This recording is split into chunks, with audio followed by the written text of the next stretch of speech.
Nós iniciamos então a nossa série de mensagens Ressurreição no dia de hoje e nós já iniciamos aqui com esse slide mostrando um pouquinho, ou a capa desse filme que está nos cinemas. Um filme que foi lançado nos Estados Unidos no mês de fevereiro com o título de Risen, Ressurreto, e aqui no Brasil esse filme está chegando com o nome Ressurreição. E nós teremos então os próximos domingos para nós conversarmos um pouco sobre esse tema tão chave, tão especial, tão central na vida cristã, ou no calendário cristão, ou mesmo toda a proposta do cristianismo, toda a proposta bíblica vai passar pela ressurreição de Jesus. E nesse filme, nós temos esse ator, o Joseph Fiennes, fazendo o papel de Clávius, um militar romano designado para provar que Cristo está realmente morto e não ressuscitado dos mortos, como insistem os seus seguidores. O enredo todo do filme é baseado nesse personagem, ele é o personagem principal do filme. No caso, Jesus no filme tem um papel coadjuvante, porque todo o filme é rodado em torno de Clávius, um tribuno do Império Romano, destinado àquela região para cuidar da segurança e de toda a missão que o governo daquela época, o governo romano, tinha sobre Jerusalém, sobre aquela região toda. Ele então passa, a partir do momento que ele recebe a ordem do governador, ele passa a investigar o que aconteceu com o corpo de Jesus. E para ele, o início dessa jornada, ele tinha uma grande certeza: Jesus estava morto. Afinal de contas, ele foi o guarda responsável por garantir que Jesus havia morrido naquela cruz, e também foi a pessoa responsável por garantir que Jesus havia sido colocado numa tumba e selado ali com uma pedra muito pesada, com os selos da guarda romana, para que ninguém violasse.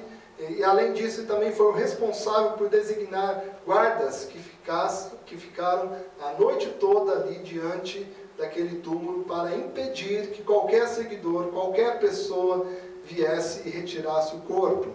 Havia uma certa suspeita naquele contexto de que Jesus iria ressuscitar, ou seja, que ele viria dos mortos. Jesus mesmo havia anunciado isso para os seus discípulos e esse boato corria por todos os cantos.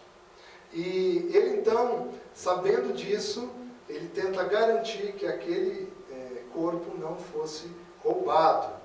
O próprio protagonista viu não apenas a crucificação, mas também se certificou de que o corpo fosse colocado numa caverna fechada, com uma pedra pesada, amarrada e selada com cera. Sua vida e suas condições, no entanto, mudam completamente quando ele começa a investigar o desaparecimento do corpo de Jesus e descobre que o Messias, o Yeshua, está vivo. O filme se desenrola então a partir dessa investigação e a descoberta daquele homem que antes estava morto numa cruz, mas que agora ele viu pelos seus próprios olhos que estava vivo. Nós temos, diante da ressurreição, algumas teorias, e certamente são as teorias que foram base para que esse soldado, ou esse investigador, buscasse o corpo que havia desaparecido. A primeira teoria, que nós poderíamos chamar de teoria da conspiração, vai dizer que os discípulos de Jesus, que estavam amedrontados e dispersos na sexta-feira, no sábado se reuniram e tramaram enfrentar os guardas e roubar o corpo de Jesus. Criaram assim um fato que seria interpretado como a ressurreição de seu mestre. Essa é a primeira teoria que foi base certamente para esse investigador, para esse soldado responsável por descobrir onde estava o corpo, a teoria da conspiração. Ou seja, os discípulos, aqueles que seguiam a Jesus, tramaram um plano para garantir que aquele movimento, aquela revolução que eles estavam começando, tivesse uma continuidade. O problema que foram tomadas precauções a respeito dessa possibilidade, para evitar que algo assim acontecesse. Não foi simplesmente selado uma pedra enorme e pesada, como também com selos e guardas que estavam ali o tempo todo. Pelo que nós podemos levantar de evidências, essa teoria ela é pura especulação, devido à quantidade de elementos que nós podemos ver que não aparecem para justificar uma teoria dessa. Uma teoria dessa levaria certamente os investigadores a encontrar um corpo, uma vez que, encontrando os discípulos, poderiam encontrar o corpo, e os fatos não mostram isso. Uma segunda teoria, que também surge nesse contexto, é chamada teoria da alucinação, que diz o seguinte: os discípulos de Jesus estavam tão envolvidos emocionalmente com os últimos acontecimentos que foram alvo de uma experiência de alucinação coletiva. Segundo essa teoria, os discípulos estavam ali de uma forma tão estática diante de quem era Jesus, tão maravilhados com ele, que eles começaram a inventar, então, a ressurreição de Jesus, imaginar que ele estivesse vivo. O problema é fazer isso com todas as pessoas que disseram que viram o corpo, e deram testemunhos que não conseguiam provar, esse tipo de teoria. Até mesmo os guardas que dormiram naquele local, um deles estava completamente assustado e atônito com tudo que havia acontecido. E pessoas que não tinham nenhuma condição, ou não tinham nenhum interesse em afirmar que Jesus havia ressuscitado, viram a ele vivo e deram testemunhos também. Uma outra teoria que pode ser levantada diante da ressurreição é a teoria da morte aparente. Segundo essa teoria, Jesus não morreu na cruz. De alguma forma, ele sobreviveu àquele evento, e ele foi alvo de um desmaio ou algum colapso, mas após algumas horas recobrou os sentidos e saiu da tumba. Alguns podem levantar essa questão: olha, Jesus fingiu ali ter morrido. Na hora que os guardas foram embora, ele então deu um jeitinho, de lá dentro da tumba escapar por um cantinho e ir embora. Então, por isso que ele apareceu para os outros vivos. Essa teoria também é um pouco até mesmo engraçada, porque os soldados certificam, e os relatos são de que os soldados certificaram de que Jesus havia de fato morrido. E então levado para o sepulcro. E só depois de 3 dias, mesmo se ele tivesse retomado o sentido, como é que ele iria livrar-se daquela pedra, de todas aquelas amarras e dos guardas que estavam ali, e sair ileso e aparecendo para todas as pessoas. E a outra teoria, então, a teoria que nós encontramos na Bíblia, é que Cristo morreu pelos nossos pecados, segundo as Escrituras. Foi sepultado, ressuscitou ao 3º dia, segundo as Escrituras. Segundo os testemunhos das pessoas que andavam com Cristo, ele morreu na cruz com o propósito de nos tirar tudo aquilo que atrapalha o nosso relacionamento com Deus. E ele foi, sim, sepultado, e no 3º dia, como ele havia prometido, ele ressurgiu. Essa é, então, a teoria ou a teologia da ressurreição. A questão aqui que nós precisamos levantar é que, diante da ressurreição, existe uma certa incredulidade ou algumas disposições muito tranquilas de fé, de acreditar nisso realmente que aconteceu. E quero levantar aqui, a partir disso, então, um pouco daquele contexto, do que estava acontecendo em torno de Jesus naquela época. Nós podíamos encontrar pelo menos 5, vou chamar aqui estilos de vida, nesse momento em que aconteceu a ressurreição de Jesus. Um primeiro estilo de vida, ou grupos de pessoas que viviam dessa forma, nós poderíamos chamar dos revolucionários. pessoas que queriam mudar o status quo. Pessoas que queriam fazer uma revolução.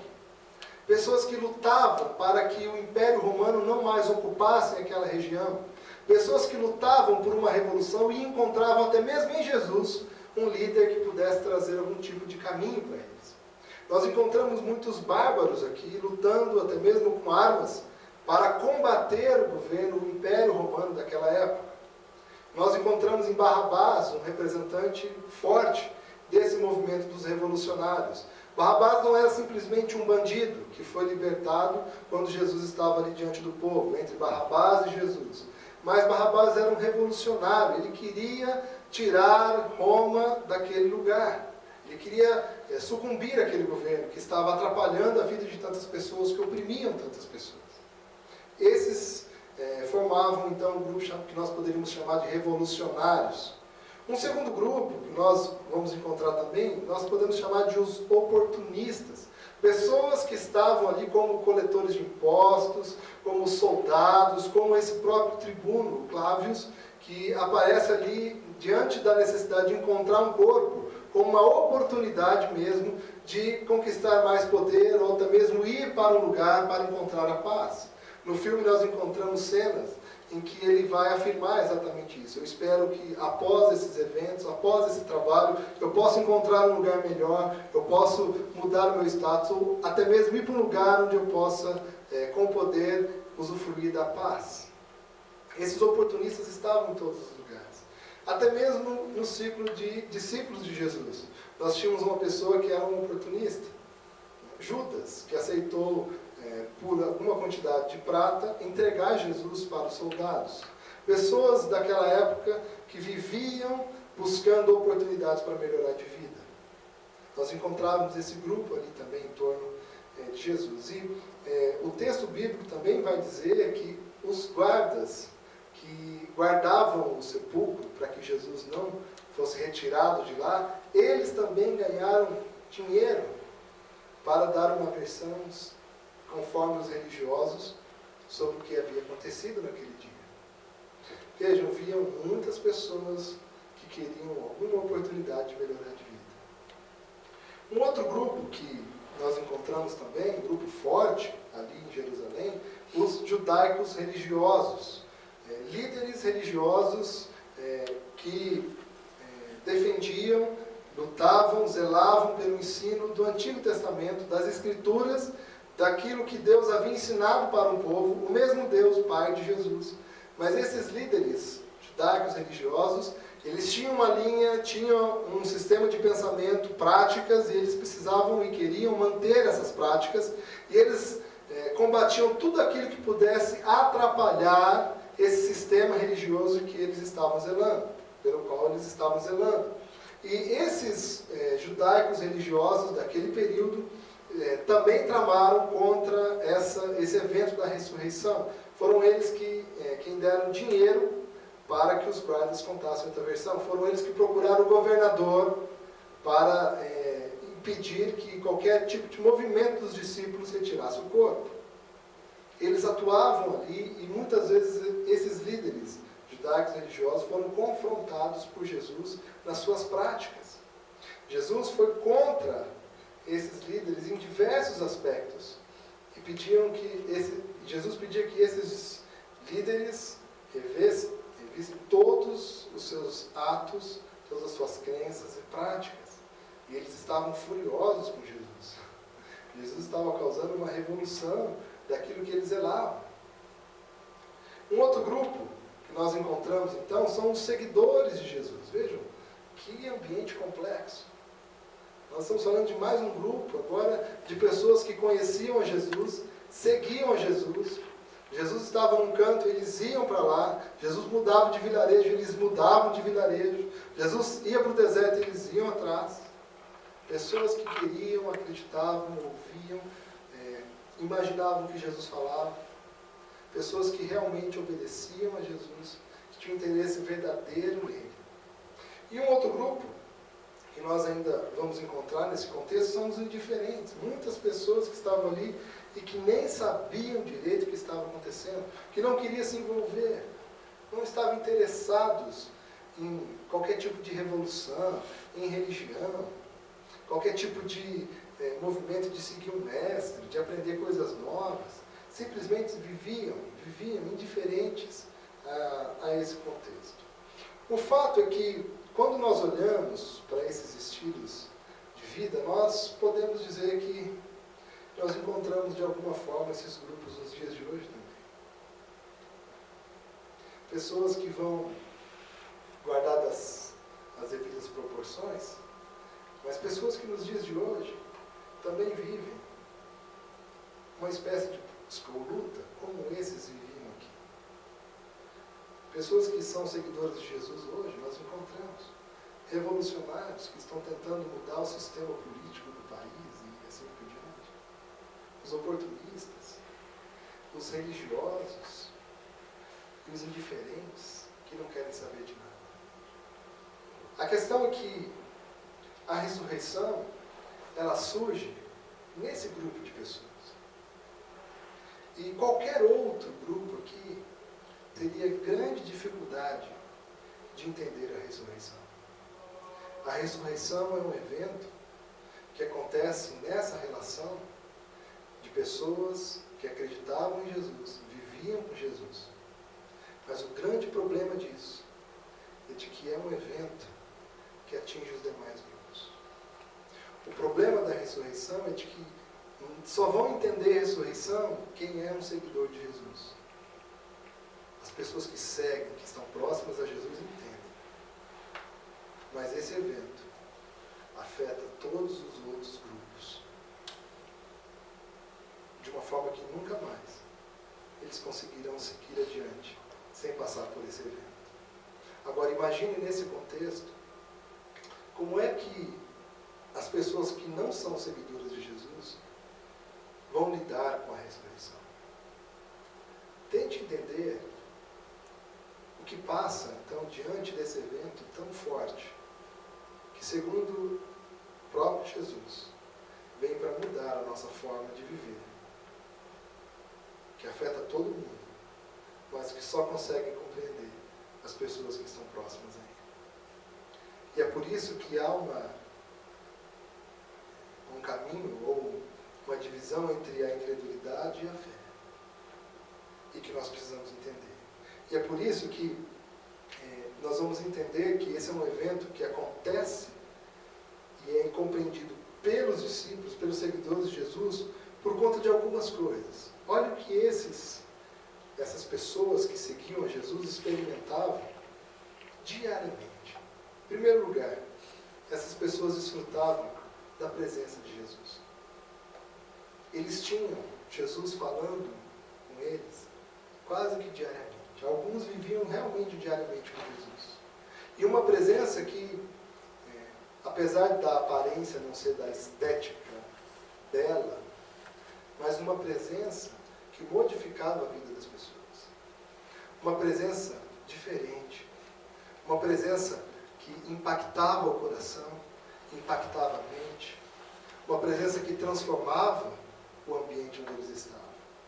Esses seguidores também experimentavam o poder de Jesus. Conforme Jesus via alguém que sofria, alguém que pedia ajuda, ele curava pessoas, ele devolvia a visão, ele multiplicou alimentos para que as pessoas pudessem comer. Jesus emanava poder nas suas palavras.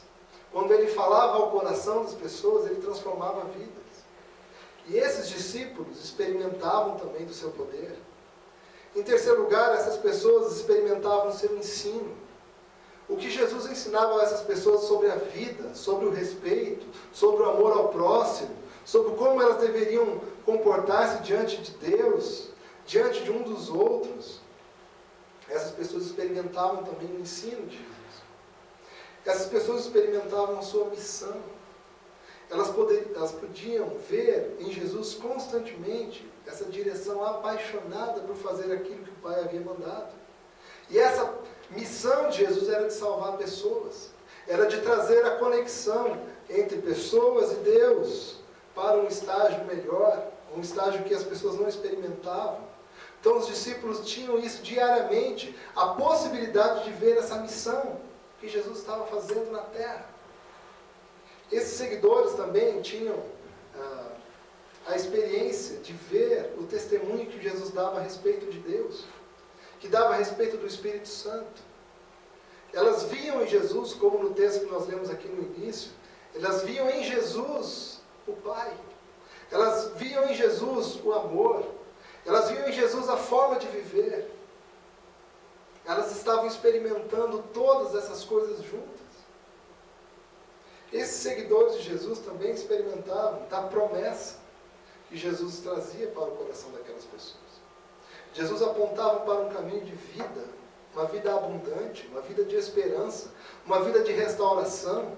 Jesus apontava para um caminho onde todos aqueles que o seguiam teriam a oportunidade de desfrutar de uma vida sem sofrimento, de uma restauração completa do ser. E é com base nesse cenário que esses seguidores veem a Jesus morrendo numa cruz. E aí nós precisamos entender, então, esse relato agora que nós temos do que foi aquela manhã. Vejam o que o texto bíblico vai dizer a esse respeito. Depois do sábado, no domingo bem cedo, Maria Madalena e a outra Maria foram visitar o túmulo. De repente, houve um grande tremor na terra. Um anjo do Senhor desceu do céu, tirou a pedra e sentou-se nela. Ele era parecido com um relâmpago, e as suas roupas eram brancas como a neve. Os guardas tremeram de medo do anjo e ficaram como mortos. Então o anjo disse para as mulheres: não tenham medo. Sei que vocês estão procurando Jesus, que foi crucificado, mas ele não está aqui. Já foi ressuscitado como tinha dito. Venham ver o lugar onde ele foi posto. Agora vão depressa e digam aos discípulos dele o seguinte: ele foi ressuscitado e vai adiante de vocês para a Galileia. Lá vocês vão vê-lo. Era isso o que eu tinha a dizer para vocês. E o texto continua dizendo: eles foram embora depressa do túmulo. Elas foram embora depressa do túmulo, pois estavam com medo, mas muito alegres.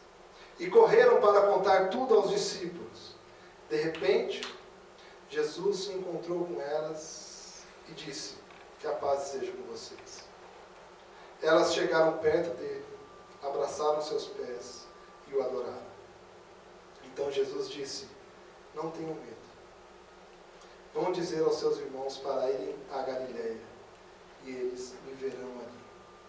Tudo isso acontece depois de essas pessoas experimentarem inúmeras coisas a respeito de Jesus. O que estava acontecendo ali, diante daquelas pessoas, era, no primeiro momento, um grande temor para saber se de fato aquilo que Jesus havia prometido, de que ele voltaria no terceiro dia, de fato isso iria acontecer. Elas estavam com medo, porque as pessoas que mataram a Jesus poderiam persegui-los e terminar com a vida deles também. Mas quando elas veem a Jesus, quando elas têm a oportunidade de ver Jesus de volta, vivo, de forma corpórea, essas pessoas então começam a lembrar de tudo que elas haviam vivido com ele. E a esperança volta a tomar conta do coração. O desejo de viver, o desejo de experimentar, o desejo de ver aquilo que Jesus havia prometido se cumprindo, começa a tomar conta do coração dessas pessoas. E é muito interessante como no filme, eu recomendo novamente que você que não assistiu ainda vá assistir. É muito interessante quando esse investigador chama essas pessoas que viram a Jesus para um depoimento. E ele então começa a perguntar: o que foi que você viu? E essas pessoas estavam atônitas. E elas respondiam: ele está vivo. E aquele investigador, esse soldado, com tanto poder, falava para essas pessoas: pare de mentir. Eu vi Jesus morto na cruz. pare de mentir, senão você será preso, espancado e nunca mais vai sair. E aquelas pessoas que viram Jesus respondiam: pode bater, pode me violentar, pode me prender, porque eu sei que Ele está vivo. E isso muda o mundo, isso muda a minha vida. Porque a base da ressurreição está nessa cruz. A cruz representava um sacrifício, ou seja, o Filho de Deus, ao morrer naquela cruz, representava algo que há muito tempo acontecia diante do povo que Deus havia chamado para viver junto de si. Para que essas pessoas, esse povo que Deus havia chamado, pudessem ser santificados, ou seja, para que o relacionamento dessas pessoas voltasse a um estágio bom para com Deus, diante dos seus erros e falhas, um líder chamado sumo sacerdote precisava matar um cordeiro, precisava matar um animal, para que os pecados fossem perdoados. Quando Jesus morre na cruz, Ele substitui todos os tipos de sacrifícios que antes Deus requeria para perdoar os pecados. De uma vez por toda, a cruz representou para todas as pessoas dali, e para nós também nos dias de hoje, um sacrifício suficiente para que os nossos pecados sejam perdoados. Ou seja, nós temos de volta a relação com Deus de uma forma como Ele sempre desejou entre nós. Ou seja, porque Cristo morreu na cruz, o seu sacrifício foi suficiente para nós falarmos com Deus em oração, lermos a Tua palavra e entender. A cruz era esse sacrifício. A cruz também era uma vitória, uma vez que Jesus morto naquela cruz, e as pessoas começavam a entender isso. Uma vez que a cruz foi, por um lado, no início, uma maldição, no terceiro dia ela se torna vitória, porque demonstrou o poder de Deus, o poder que Ele tem para salvar as pessoas, salvar a mim e salvar a você.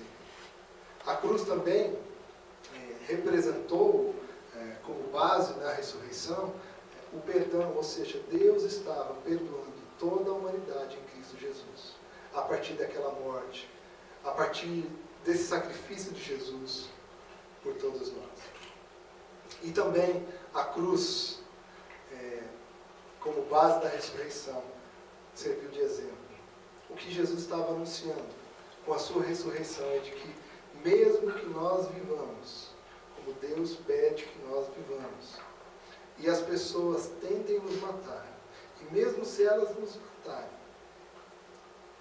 Jesus está mostrando que isso não será suficiente para tirar a nossa vida. A cruz, portanto, era exemplo de que nós podemos viver como Deus pede de nós. Porque mesmo que o pior que pudesse acontecer com uma pessoa, a morte, viesse sobre nós teríamos vida juntamente com Cristo. Era isso que os discípulos estavam entendendo naquela época. Por isso, essa manhã, a ressurreição, Deus, ao ressuscitar Jesus, cumpriu o seu plano de salvação e demonstrou para toda a humanidade, em primeiro lugar, seu grande amor por nós. Deus ama você. Eu não sei se você já tem entendido esse amor, mas Ele te ama. Eu não sei se você consegue compreender a profundidade que isso tem e a transformação que isso pode causar na sua vida, mas Deus te ama. E Ele prova isso quando Ele manda seu Filho morrer na cruz, e principalmente quando Ele ressuscita. Isso deve ser suficiente para mudar a sua vida. Deus também demonstrou, naquela manhã, o caminho para a nossa salvação. Uma vez que Ele mostrou que nos ama, Ele também aponta um caminho. E esse caminho de salvação é Jesus Cristo. Ele é o caminho, Ele é a verdade e Ele é a vida. Se nós queremos de salvação porque nós estamos arruinados, destruídos, desesperançados, fracassados, o que a ressurreição mostra é de que existe um caminho. Ao contrário do que nós cantamos aqui na música do Renato Russo, um dos deuses mais lindos é o infinito. Para nós, que cremos na ressurreição, essa manhã, o Deus mais lindo é Jesus. Porque ele aponta um caminho de salvação e fala: vem, sigam a mim, ouçam a minha voz, ande pelo caminho que eu estou propondo. Eu morri numa cruz e ressuscitei no terceiro dia. Em terceiro lugar, Deus também mostra o seu grande poder, mostrando através de Jesus que Ele tem poder para nos trazer de volta à vida, nos dando condições de viver eternamente. O que Jesus prova naquela cruz, ou na ressurreição, cruz e ressurreição, é de que Deus tem poder suficiente para impedir que você fique morto numa tumba, num caixão, num cemitério. O plano de Deus para você, para mim, para os seus seguidores, é de viver eternamente com Ele. E segundo as Escrituras, de forma corpórea. Não me pergunte como será esse corpo. Mas as evidências que nós temos a partir da ressurreição é de que seja um corpo comum, mas que venceu a morte. Esse é o poder que Deus demonstra ao ressuscitar a Jesus. Você já se imaginou dessa forma? Nós não nos acostumamos com isso. Porque vai passando os dias, nós vamos percebendo que a nossa pele vai envelhecendo, as doenças vão chegando, as costas começam a doer, os dias começam a ficar menores no nosso planejamento. Quando chega um determinado momento da vida, você começa a escolher qual o cemitério que você vai ser enterrado, começa a pagar um plano, não é? Para que você tenha toda a assistência nesse momento. Porque para você, ou para nós, ou para as pessoas em geral, esse é o fim. Agora, Deus demonstra o seu poder quando ressuscita Jesus. Você já conseguiu trazer isso para a prática da sua vida? Viver como se não existisse fim? Você já conseguiu viver um dia sequer da sua vida de forma como a morte não é suficiente para parar você? Você já conseguiu viver desse jeito? Porque é exatamente assim que Deus tem proposto para nós vivermos. Vivemos de uma forma que a morte não é o fim. E Ele prova isso quando trouxe Jesus de volta à vida, ao ressuscitar Jesus Cristo no terceiro dia. Esse é o plano que Ele tem para mim e para você. Ele também traz a base da nossa esperança. A ressurreição, essa manhã, representa a base da nossa esperança. Porque Jesus ressuscitou. Eu e você temos esperança. Porque Ele ressuscitou, Ele continua uma obra que Ele começou. Porque Ele ressuscitou tudo aquilo que Ele trabalhou como seu ensino, como as coisas, como os milagres e as coisas maravilhosas que Ele fez e propôs para todos nós, isso não teve fim. Nós continuamos a viver a partir dessas coisas, porque Ele ressuscitou. Esse é o caminho de esperança. Tudo aquilo que Ele prometeu está diante dos nossos olhos hoje. Essa esperança continua. E nós podemos desfrutar da sua presença. Nós podemos desfrutar da sua presença a partir do seu Espírito que vem habitar dentro de nós. Por isso, encerro essa mensagem para nós refletirmos e praticarmos. Em primeiro lugar, para que você aceite a ressurreição, para que você aceite essa manhã tão especial da ressurreição de Jesus, é preciso que você esteja perto dele. Se você fizer parte de qualquer outro grupo, dos revolucionários, dos oportunistas, dos indiferentes, dos líderes religiosos, estiver afastado de Jesus, você terá grande dificuldade de reconhecer que Ele ressuscitou. Portanto, aproxime-se dele. Aproxime-se dele. Separe tempo do seu dia, da sua semana, para estar com Ele. Em segundo lugar, a sua vida nunca mais será a mesma quando você encontrar o Cristo ressurreto. Quando você estiver diante desse Cristo. Quando Ele começar a falar ao seu coração. Quando você perceber que as palavras que Ele fala ao seu coração são palavras de vida. Quando você começar a experimentar a sua presença, o seu poder, o seu ensino. você vai desejar constantemente revê-lo. No filme, essa cena é muito interessante. No filme, os discípulos veem a Jesus ressurreto em alguns momentos. E depois Jesus desaparece. E eles vão andando em obediência em busca de encontrar novamente o Messias. E quando eles encontram o Messias, eles ficam de novo maravilhados. E quando Jesus vai embora, eles dali de novo começam uma nova jornada. Onde será que ele vai aparecer de novo? Eu quero encontrar-me com ele. Eu quero estar diante dele. Ele enriquece a minha vida, ele transforma meu ser, ele dá sentido para o meu viver. Portanto, quando você se encontra com esse Cristo, ressurreto, vivo, você nunca mais será o mesmo. Nunca mais será a mesma pessoa. Ele transforma o seu ser.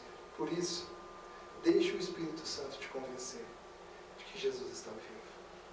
Peça para o Espírito, mostra-me o Mestre. Faça essa oração, sincera, de olhos fechados, de olhos abertos, como você quiser. Mas fala, Espírito Santo, mostra-me o Cristo ressuscitado. Deixa eu ver, deixa eu experimentar a sua presença. E por último, para refletir e praticar, os que experimentam do Jesus ressurreto, o buscam e o obedecem. Quando nós conhecemos essa presença, quando nós experimentamos desse Cristo vivo, nós o buscamos, queremos sempre estar perto dele. E mais, nós queremos obedecer. E nós obedecemos. Porque sabemos que as suas palavras são palavras de vida. Por isso, viva em torno dele. Uma vez que você o encontrou, viva ao lado desse Cristo vivo. Desse Messias maravilhoso. Viva próximo dele. Não o abandone. Não deixe de obedecê-lo. Porque você vai manter o seu coração e a sua vida